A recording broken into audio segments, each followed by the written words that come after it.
Okay, so this video is going to look at St Augustine's Theodicy.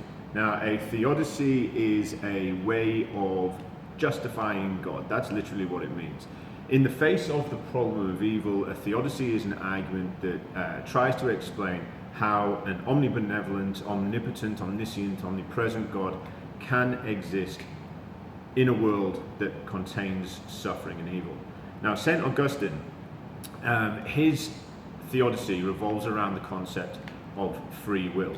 What he said was that God actually created a perfect world, and this is evidenced in Genesis when God saw that all he had created was very good. So that begs the question, where does evil come from? Because for Augustine, God did not create evil, or evil is not even a thing. But we know that we suffer, so where does evil come from?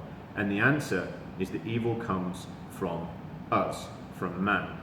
During the fall, when Adam and Eve disobeyed God, that allowed evil to enter into the world. And it wasn't just a case of moral evil entering into the world either. St. Augustine said that the actions of Adam and Eve, that disobedience to God, caused natural evil as well, because it ruined the perfect order of God's creation. So ultimately, what it boils down to is the fact that there is no outside evil force, like a Dalek, and that ultimately humans chose to be evil. But it doesn't end there. That's quite a bleak outlook. For St. Augustine, God is a loving Father.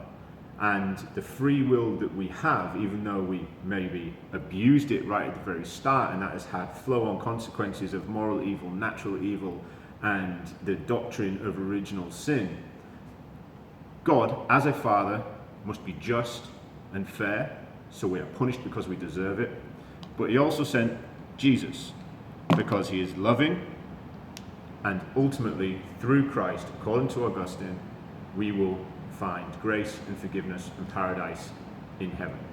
So St. Augustine's theodicy, St. Augustine's answer to the problem of evil, is that evil exists because we did it, humans. It's our fault. It is part of the fall. That's one hell of an apple that we took. Don't know what I'm saying there.